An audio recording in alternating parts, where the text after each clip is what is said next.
विश्वामित्र का आगमन। अयोध्या नरेश ने गुरु वशिष्ठ से कहा, हे गुरुदेव, जीवन तो क्षणभंगुर है और मैं वृद्धावस्था की ओर अग्रसर होता जा रहा हूँ। राम, भरत, लक्ष्मण, शत्रुघ्न चारों ही राजकुमार अब वयस्क भी हो चुके हैं। मेरी इच्छा है कि इस शरीर को त्यागने के पहले राजकुमारों का विवाह देख लूं। अतः आपसे निवेदन है कि इन राजकुमारों के लिए योग्य कन्याओं की खोज करवाएं।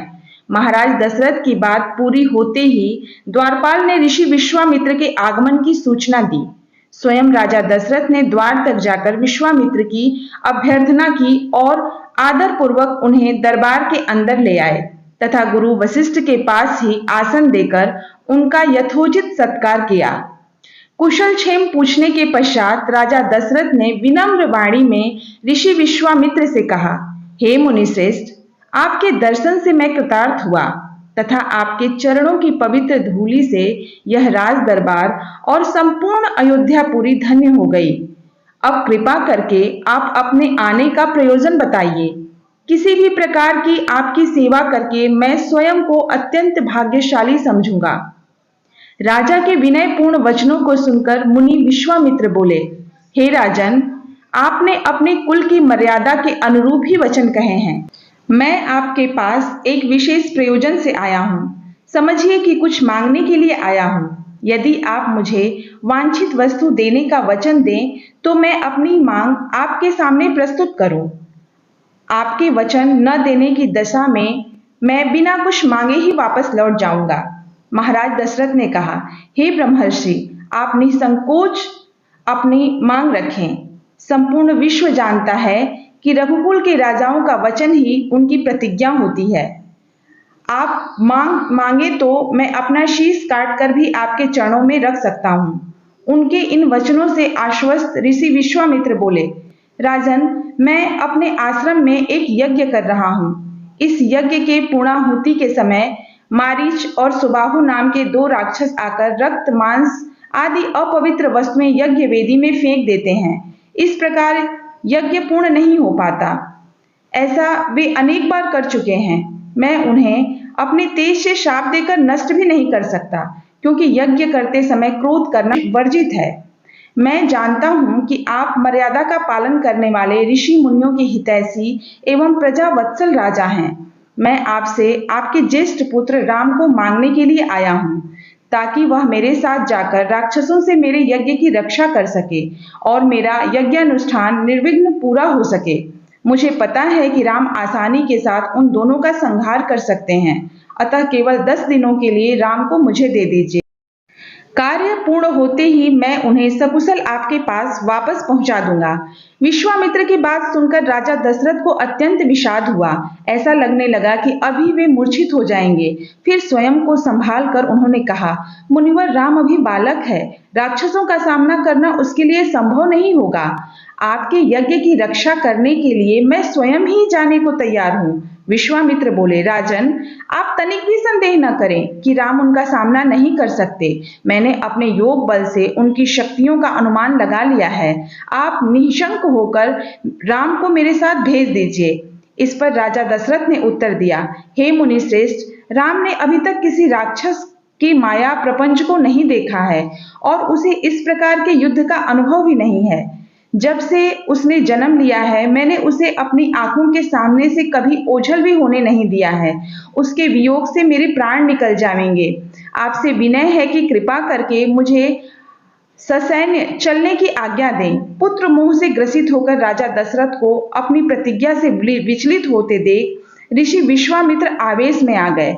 उन्होंने कहा, राजन, मैं नहीं जानता कि रघुकुल में अब प्रतिज्ञा पालन करने की परंपरा समाप्त हो गई है। यदि जानता होता तो मैं कदापि नहीं आता।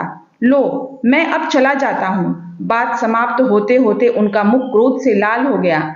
विश्वामित्र के इस प्रकार क्रोध होते देखकर दरबारी एवं मंत्रीगण भयभीत हो गए और किसी प्रकार के अनिष्ट की कल्पना से वे कांप उठे।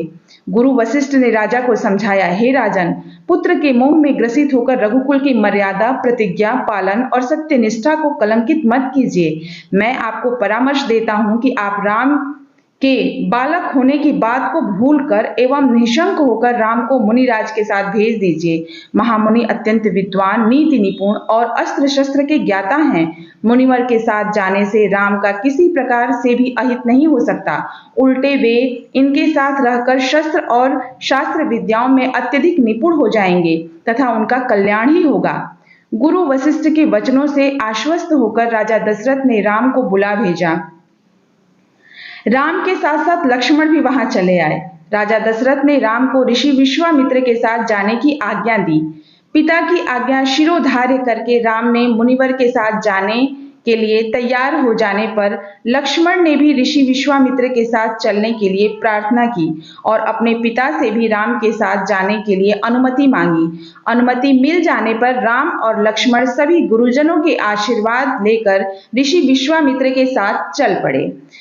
समस्त अयोध्या वासियों ने देखा कि मंद धीर गति से जाते हुए मुनि श्रेष्ठ विश्वामित्र के पीछे पीछे कंधों पर धनुष और तरकस में बाण रखे दोनों भाई राम और लक्ष्मण ऐसे लग रहे थे मानो ब्रह्मा जी के पीछे दोनों अश्विनी कुमार चले जा रहे हों।